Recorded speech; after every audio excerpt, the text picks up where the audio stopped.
Father Matthew had always been a man of faith. As a young boy, he had attended church with his family and had felt the presence of God in his heart. As he grew older, he knew that he was destined to serve the Lord, and he dedicated himself to the priesthood. He had never doubted his faith until the day he received the letter. It was delivered to his office at the church, and it was written in blood. The handwriting was jagged and uneven, like the scrawling of a madman. The letter contained a warning that the devil was coming for him. At first, Father Matthew dismissed the letter as a prank, but soon he began to experience strange occurrences. Objects in his room moved on their own, and he heard whispers in the dead of night. He saw shadows flit across the walls, and he felt a chill in his bones that he could not explain. One evening, as he was preparing for bed, he caught a glimpse of a shadowy figure standing in the corner of his room. The figure was tall and thin, with glowing red eyes and a wicked grin.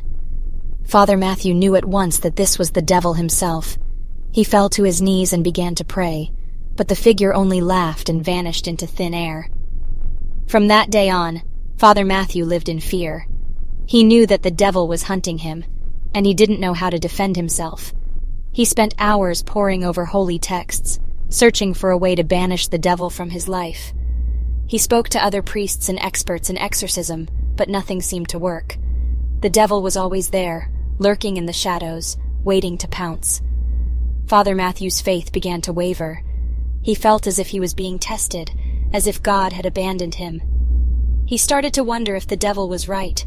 If he was truly a man of God, why was he being hunted like an animal?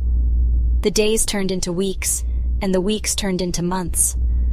Father Matthew became a shell of his former self. He stopped eating, stopped sleeping, and stopped praying.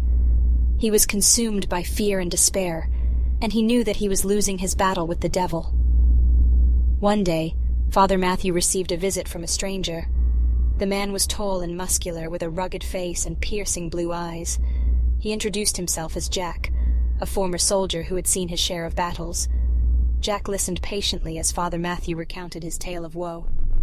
When the priest had finished, Jack nodded thoughtfully. "I've seen demons before," he said, "and I know how to fight them." Father Matthew was skeptical, but he had nowhere else to turn. He agreed to let Jack help him. For weeks the two men worked together, training and preparing for the final showdown with the devil. They armed themselves with holy water, crucifixes, and other sacred artifacts, and studied ancient texts on exorcism and demonology. At last, the day of reckoning arrived. Father Matthew and Jack stood in the church, waiting for the devil to appear. They were armed and ready, their hearts filled with faith and courage. Suddenly, the doors of the church flew open, and the devil entered. He was a towering figure, with horns and a tail and eyes that burned like fire. Father Matthew and Jack raised their crucifixes and hurled holy water at the devil, chanting prayers and incantations. But the devil was not easily defeated. He laughed and raged, his powers growing stronger with each passing moment. The battle raged on, and the church shook with the force of their struggle. Father Matthew and Jack fought with all their might, but they were starting to tire. The devil seemed to be gaining the upper hand, his strength and fury overwhelming them.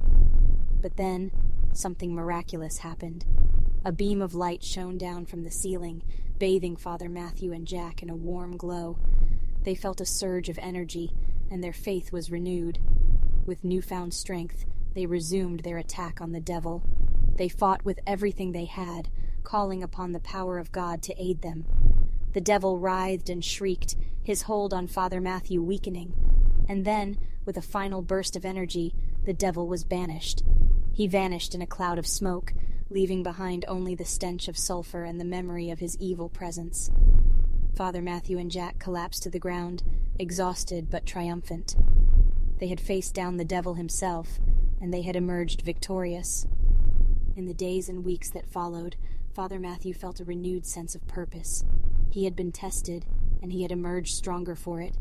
He knew that his faith would never falter again, and that he would always be ready to fight against the forces of evil. As for Jack, he had returned to his former life, but he would always remember the battle against the devil. He knew that he had played a small part in a great victory, and that he had helped to restore Father Matthew's faith. And so, life returned to normal in the small town. But the memory of the battle against the devil would always linger, a reminder of the power of faith and the triumph of good over evil.